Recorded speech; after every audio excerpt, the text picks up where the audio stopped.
Hello students, as you are well aware, we are dealing with the course guidance and counseling, and now we are taking lecture number 2 of week number 11, and the topic of discussion is guidance needs of visually challenged students. What we are going to discuss in this lecture, first of all we will try to understand the concept of vision impairment and will try to understand the characteristics of the visually impaired student, and later on uh, we will look into the guidance and counseling needs of this group, and we will conclude our discussion later on. So we are going to start our discussion with introduction. Visually impaired students are those whose vision is significantly reduced and cannot be fully corrected with glasses, contact lenses, or other standard treatments. This can range from low vision, where some sight remains, to total blindness. In other words, we can say here visually impaired persons are basically considered those students who are partially vision person or partially uh, sighted person or fully sighted person or completely blind person. Let us understand with the help of some terminologies. The term hearing impairment encompasses a spectrum of visual loss and includes individuals who have difficulty seeing fine details, interpreting colors and patterns, or perceiving light. Here we need to understand three terms as we discuss in the case of the hearing impaired person. Visually impaired person are those who include partially sighted person, means their vision is affected into different categories. They may be mildly retarded and moderately retarded, severely retarded, and profoundly retarded. They can have a certain vision, partial vision, and they can use it. That is the different category. One category is that who are completely deaf. So we have to deal in the classroom two types of students.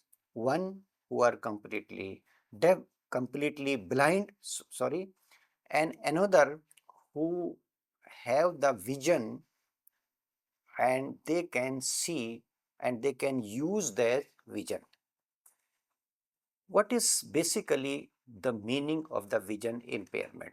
Let me tell you very clearly about the vision impairment, how the vision is affected. If we talk about the vision impairment, then we have to think about the two aspects. Number one, visual acuity, and number two, visual field. Visual acuity means this refers to the clarity or sharpness of vision. Visually impaired students may have difficulty seeing objects clearly at a distance or up close. Means visual acuity means it is the ability of the eye to see clearly in detail. Take for example, if I am able to read and write this particular content written on the PowerPoint presentation by using the specs, then I am a normal person and my visual acuity is corrected. If I remove this spec from here, then I am going to face difficulty to see. I'm able to see it at this time also, but I am not able to read out it in and by understanding the minute details of it. So acuity is basically related to the details, or small words are there. You are using the visual acuity to read out that content. What is visual field? Let us analyze this visual field. We can raise our hands here and we are gazing in front of that. Both these hands are not visible to me. When I bring these hands here at the degree of 160, I am able to see my hands exist, and later on it becomes quite easy on our part to see the hands very clearly. This is basically the field. This refers to the extent of vision or how wide an area a person can see at a time. Area is basically related to that. Visually impaired students may have a restricted field of vision, meaning they can only see a limited area without moving their eyes or head. I am not moving my eyes and head, and I can see the objects which are on my right direction and which are on my left direction, and I can see up to 160-degree material available here. So I'm a sighted person. There will be people who will be able to see only this amount of area or this amount of area. So these two aspects are basically analyzed in order to ensure that the person is completely blind or person is considered in the partially blind category. Completely blind students will need different kinds of guidance approaches and teaching approaches, and partially blind candidate or partially impaired candidate, I must use the term partially impaired person or partially challenged person instead of the blindness. Visually challenged version is used, but here I am categorizing individual. Partially blind means they are able to use their vision, and completely blind means they cannot use their vision at all for academic tasks. Because why we are talking about the guidance and counseling? We are talking guidance and counseling in terms of the school academic achievement and personal and social adjustment, and in order to find out the requirement of the job in future and preparing for that. So these are basically the concern. So in this regard also we need to understand what is visual acuity and what is visual field.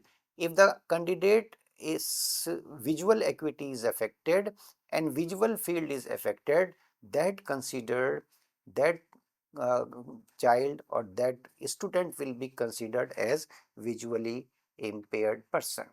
There are certain students who, as I told you, they are having the low vision or partially sighted individual, and there are students who are completely blind and they cannot use their vision at all. Now there are certain characteristic features. If the vision is not working or it is retarding the academic and other aspects of the individual life, then students are bound to demonstrate certain specific characteristic features in their behavior, in their learning, in their approach. What are those characteristic features we need to understand? Visually impaired students show signs of maladjustment in their behavior. They may be irritated, they may be isolated from the mainstream of the society. They may not feel comfortable while they are talking with their teachers and with their classmates, with their friends. So these maladjusted signs, irritation, irritability, impulsiveness, these are basically the symptoms of the maladjustment, and there is a possibility that such kinds of the characteristic features will be demonstrated by the behavior of the visually impaired person. So body rocking, eye rubbing, and inappropriate hand or finger movements are all distracting and off-putting to peers and interfere with attempts at social interaction. So because of these kinds of the behavior which they demonstrate in the classroom, they are isolated because of this behavior, because these behaviors are not considered the behavior of the normal person. And if someone is not behaving in a normal manner or socially acceptable manner, then people try to keep themselves from such kinds of the individual. So this social isolation is itself a problem in maintaining their better adjustment in educational institutions. So these stereotypes behaviors which they demonstrate, as we just seen, are sometimes called blindism. these behaviors are the blindism. They are called the blindism.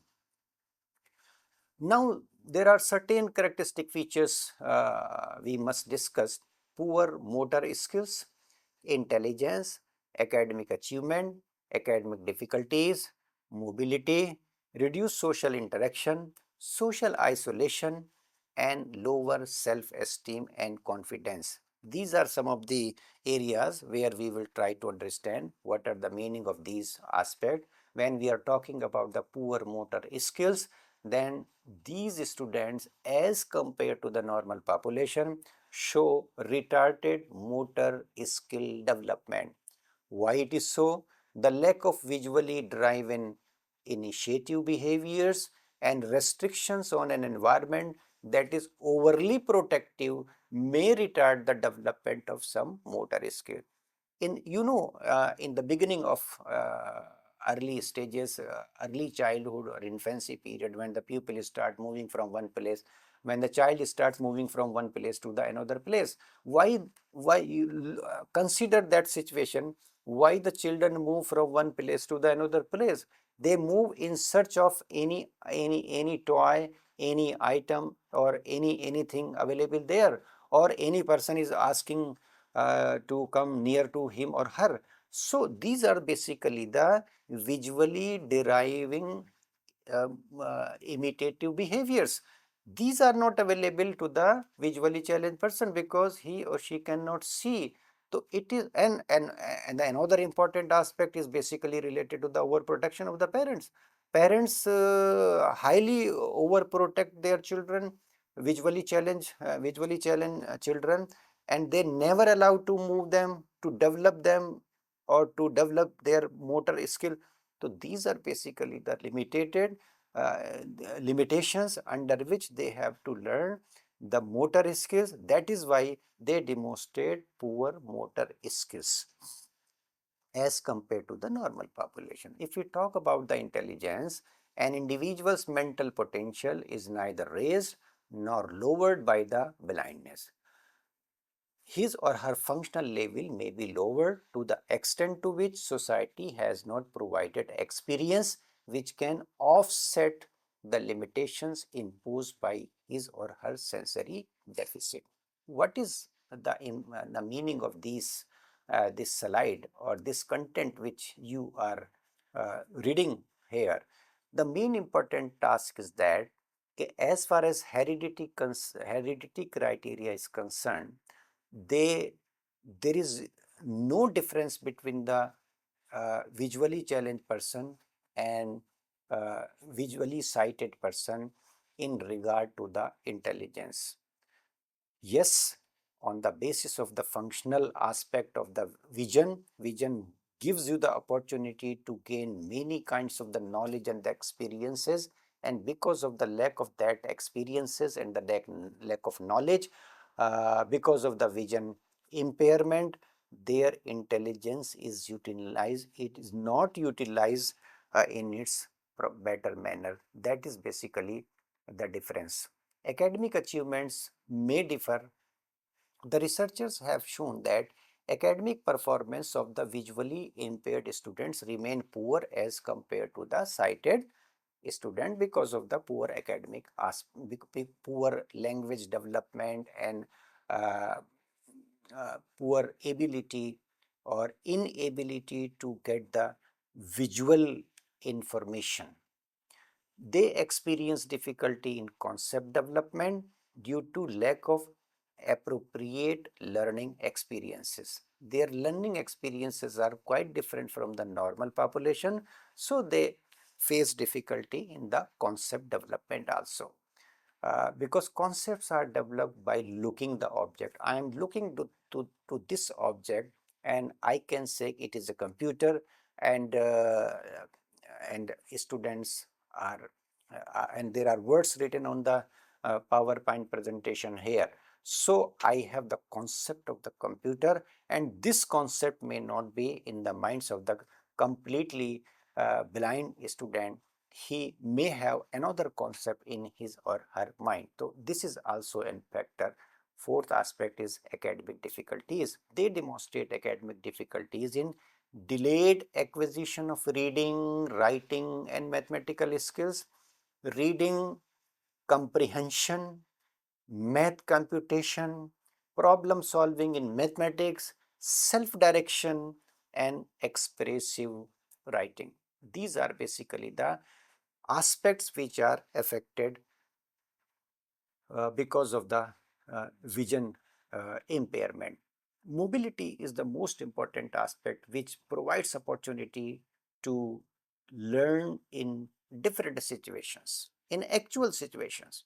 So, out of the most difficult task for the blind person is that of independent travel. They are not able to travel independently.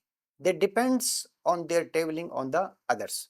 So, mobility skills varies considerably in visual impaired population. Later impairment creates greater adjustment problems. If vision is impaired in later stages, then it creates more problem rather than a person is born completely blind. He or she may face more confidence in mobility as compared to the person who has lost his vision at later stages of his life. So, mobility is the most important aspect which is basically affected, and mobility provides many experiences. If mobility is affected, the child is not able to get those experiences in his or her life. Reduce social interaction. One of the aspect I told you, it is because of the mobility, and here vision impairment can limit participation in social activities including group play and sports due to difficulties with coordination and spatial awareness.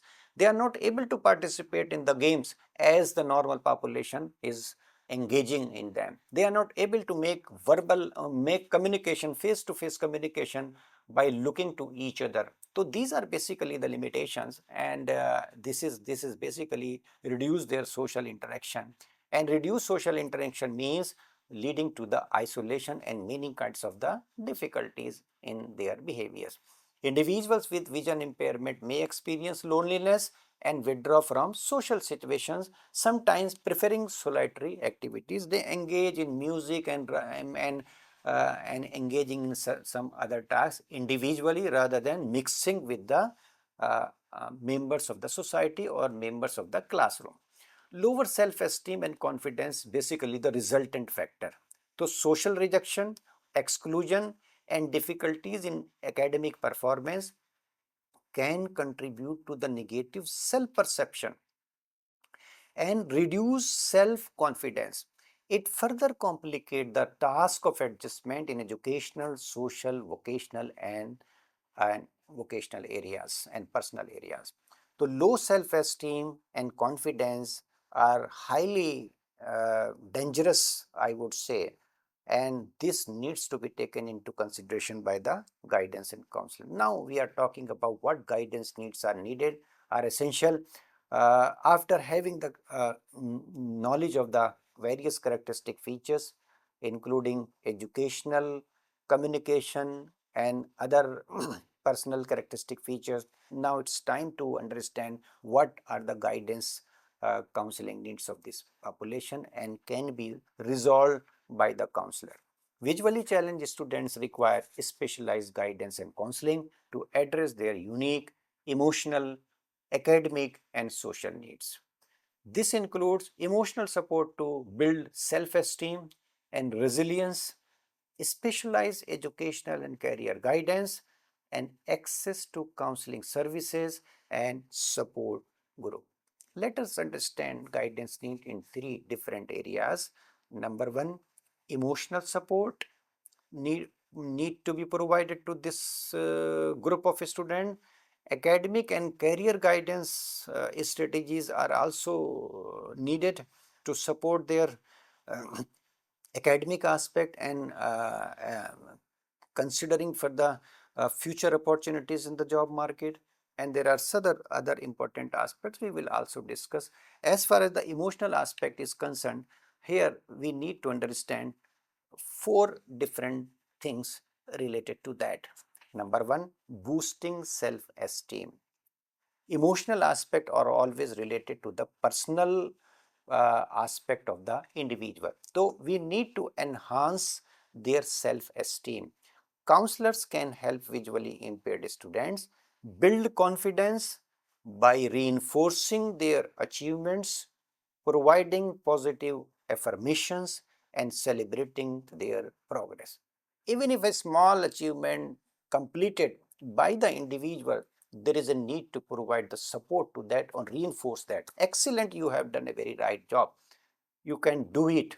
You have the capability. These are some of the words which are used to reinforce the students, and whatever task they are involved, when they are getting the success in that, in one stage of learning to the next stage of the learning, then we can boost their morale. Okay, you are doing a right job, and certain strategies can be adopted by the teacher and adopted by the counselors. Emotional well-being is also very important. Access to professional counseling is crucial for managing stress, anxiety, and other emotional challenges. There are strategies where we can utilize to manage the stress and the anxiety, and the counselor has to evolve those strategies and implement for the benefit of providing emotional support to the visually challenged person. Peer support is also very important for enhancing the emotional aspect of the visually challenged person. Connecting with other visually impaired students through support groups can provide a sense of belonging and shared understanding. We basically get a satisfaction when we are associated with the ability grouping. Take for example, a gifted person, if given opportunity to mix up with the gifted people, then chances of interactions are enhanced. Similarly, we feeling need to be developed.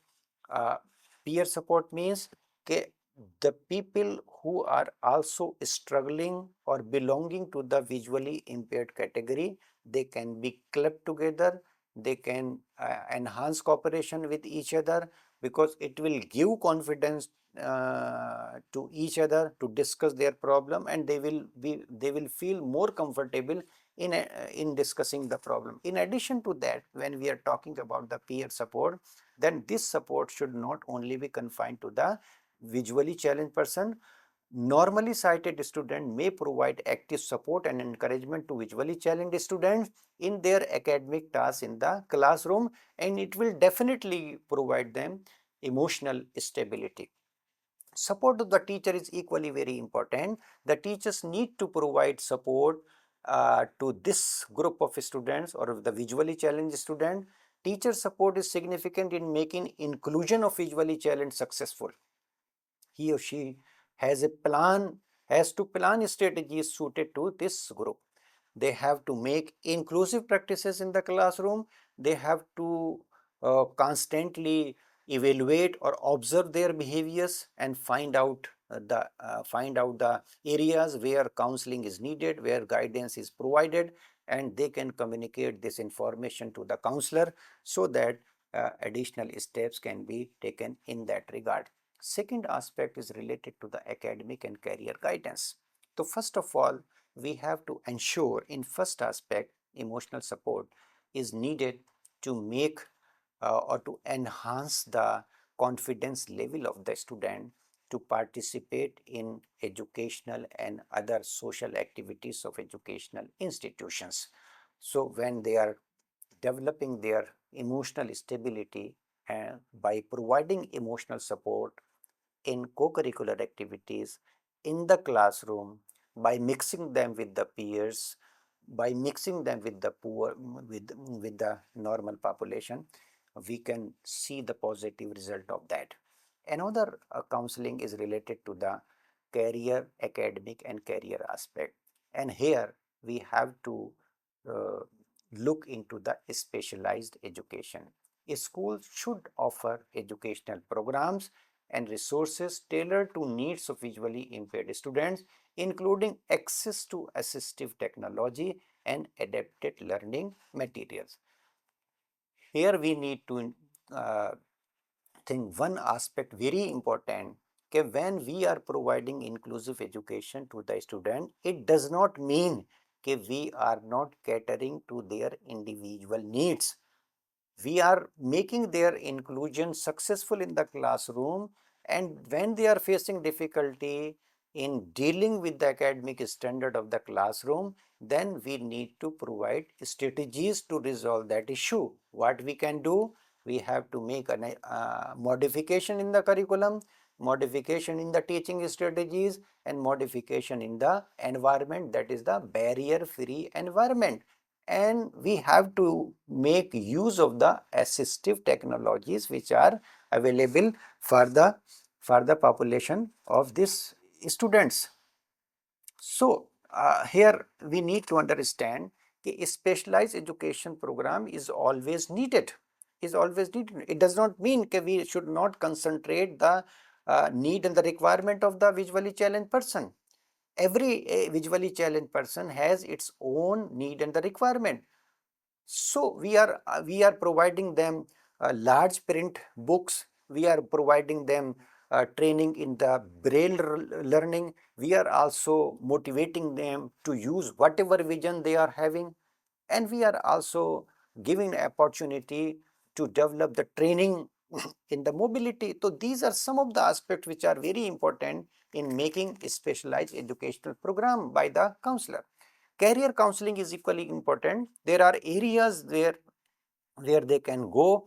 It needs to be taken into consideration about their interests, about their abilities, and about their life goals. And these life goals must be commensurate to their intellectual abilities and social and emotional stabilities or the personality characteristic features.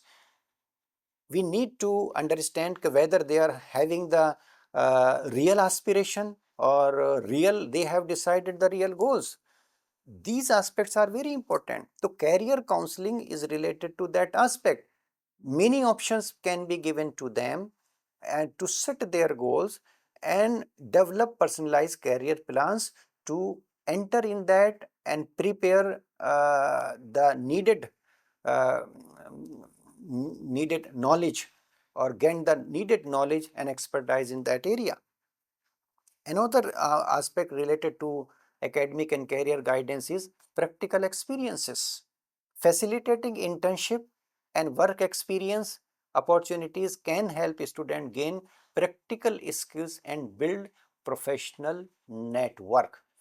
Concept development is basically related to the practical aspect. Learning by doing principle must be adopted by this group of students. There are ample assistive devices available which can provide this practical experience to the students.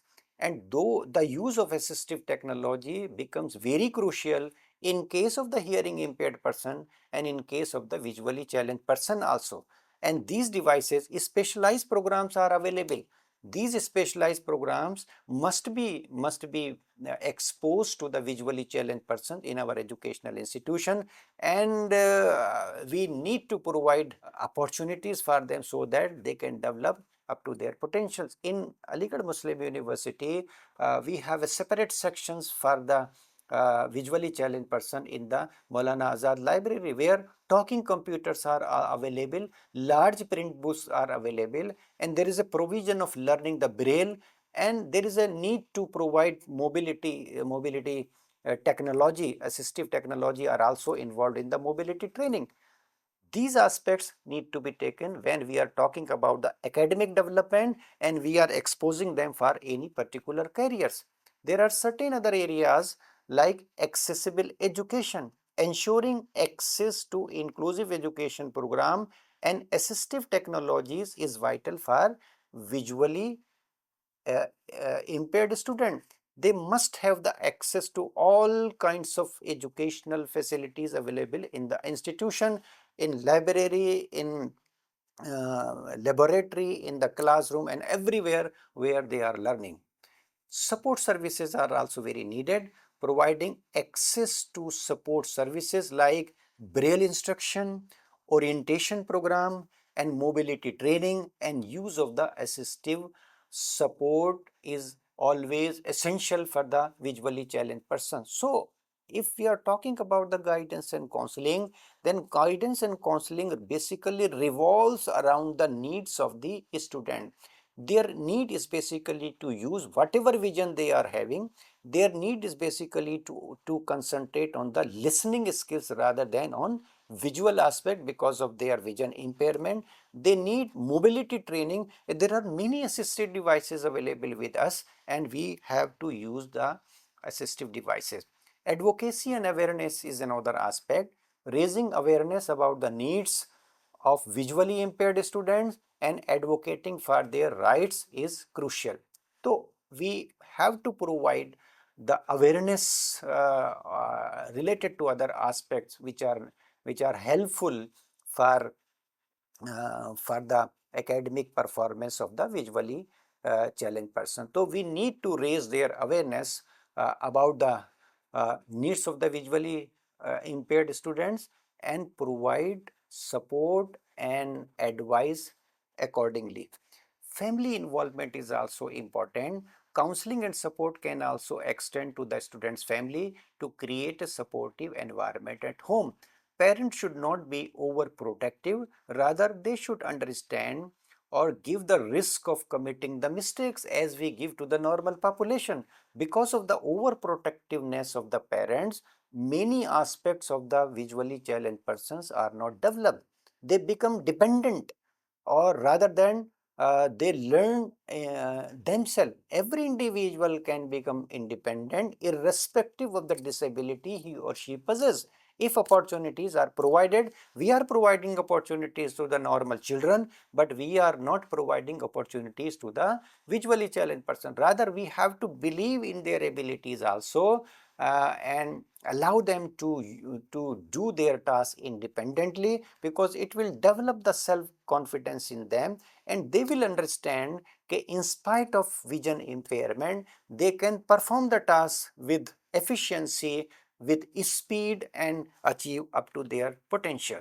Social interaction is also very important. We have to enhance their social interaction as much as possible by engaging in inclusive setting, and this inclusive setting basically provides unique social challenges. Counseling can help students develop social skills, build peer relationship, and navigate interactions with the sighted peers. Social interaction. What are the strategies to enhance the social interaction? Social interaction can be enhanced only if you are providing opportunity to mix up and engage with other students. Building independence is also very important, as I talked you. Okay, overprotection basically a hurdle in making the independent learner to the visually challenged person. So, counseling can empower students to advocate for themselves, express their needs, and take on leadership roles, fostering a sense of independence. Collaboration is also very important. Collaboration of the teachers, parents, and students and normally sighted person can definitely boost their morals. Peer support is also very important. As I told you, the peer support, when we are talking about the peer support, then facilitating peer support groups and buddy system to foster social connections. Uh, uh, Visually or sighted individuals can be the worker to teach the student willingly. They can be the volunteers to support in many matters. Skill development and employment opportunities are also very important. Preparing for employment involves specific skill development. Counselors can help identify and develop essential skills, including resume writing, interview preparation, and utilizing assistive technology for job related tasks. Let us conclude our discussion by providing comprehensive counseling that addresses these diverse needs. Counselors can empower visually challenged students to thrive academically, socially, and emotionally, ultimately enabling them to reach their full potential in an inclusive educational setting. Here, we have to counselor have to work with the visually challenged student. He has to work very actively with the teachers and he has to provide support and counseling to the normally sighted person, and more importantly the counseling of the parents is also very important, and collaboration of all the people who are associated in the educational and counseling sessions is highly important to achieve the objectives of counseling and guidance to the visually challenged person. So students, with this we have completed this lecture. Thanks for your patience listening, and God bless you all.